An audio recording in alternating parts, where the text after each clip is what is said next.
بسم اللہ الرحمن الرحیم۔ تو آج ہم گفتگو کریں گے قبر کی پہلی رات کے بارے میں، یعنی قبر کے 24 گھنٹوں کے احوال کیا ہوتے ہیں، اس بارے میں ہم آج گفتگو کریں گے۔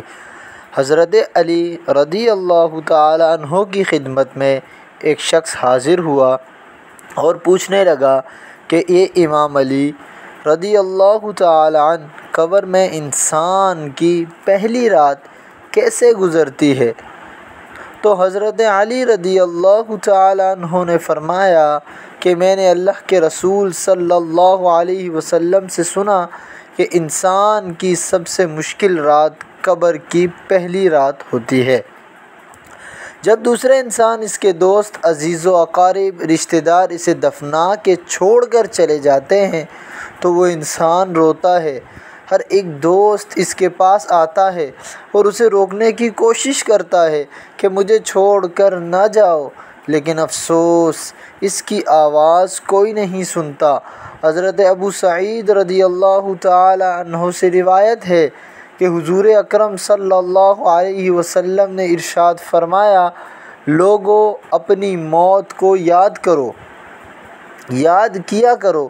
قبر ہر دن اپنے مردوں سے اعلان کرتی ہے کہ میں غربت اور تنہائی کا گھر ہوں، کیڑے مکوڑوں کا گھر ہوں، مٹی کا ڈھیر ہوں۔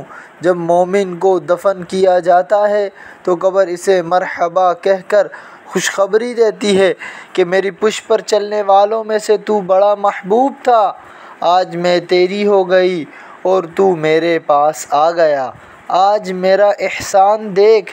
یہ کہہ کر قبر کشادہ ہو جاتی ہے اور جنت کا دروازہ کھول دیا جاتا ہے، جہاں سے اس کو تازہ ہوا آتی ہے۔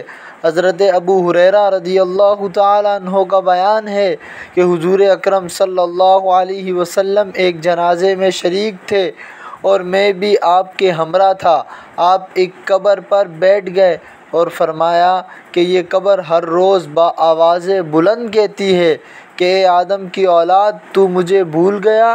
کیا تجھے یہ معلوم نہیں کہ میں تنہائی کا گھر ہوں، غربت کا گھر، وحشت کا گھر اور کیڑے مکوڑوں کا گھر ہوں؟ مگر اللہ جس کے لیے کشادگی کا حکم فرمائے گا، اس کے لیے کشادہ ہو جاؤں گی۔ اس کے بعد آپ نے فرمایا، اے قبر، تو یا تو جنت کا چمن ہے یا تو پھر آگ کا ایک تندور ہے۔ حضور صلی اللہ علیہ وسلم نے فرمایا کہ مردہ جب قبر میں رکھا جاتا ہے تو قبر اسے کہتی ہے، اے ابن آدم، تو ہلاک ہو، تجھے کس چیز نے مجھ سے دور رکھا؟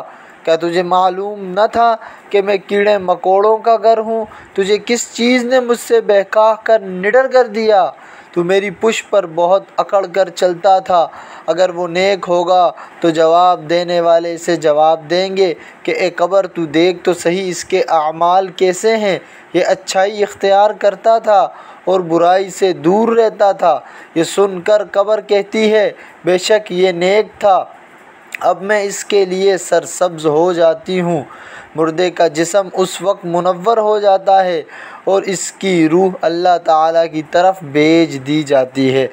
حضرت عبداللہ بن رضی اللہ تعالیٰ عنہ سے روایت ہے، حضرت عبداللہ رضی اللہ تعالیٰ عنہ سے روایت ہے کہ حضور اکرم صلی اللہ علیہ وسلم نے ارشاد فرمایا کہ مردہ قبر میں پیچتا ہے اور ان لوگوں کے گھروں کی آواز بھی سنتا ہے جو اس کے ساتھ جنازے میں گئے ہوں۔ مردے سے اس کی قبر کہتی ہے کہ اے ابن آدم، تیری ہلاکت ہو، تو نے میری تنگی، بدبو اور کیڑے مکوڑوں کا خوف نہیں کیا، اس لیے تو نے ان چیزوں سے بچنے کے لیے تیاری نہیں کی۔ بداعمال مردے سے قبر کہتی ہے کہ تو نے میری تاریکی، میری وحشت، میری تنہائی اور تنگی، میرا غم تجھے یاد نہ رہا۔ اس کے بعد قبر اس کو جکڑ لیتی ہے اور فرشتے اس کو ہتھوڑوں سے ایسے مارتے ہیں کہ اس کی پسلیاں ادھر کی ادھر ہو جاتی ہیں۔ پھر دوزخ کی کھڑکی اس پر کھول دی جاتی ہے اور وہ مردہ حشر تک اس عذاب میں مبتلا رہتا ہے۔ مرنے کے بعد ہر مردے کو صبح اور شام کو اس کا ٹھکانہ دکھایا جاتا ہے۔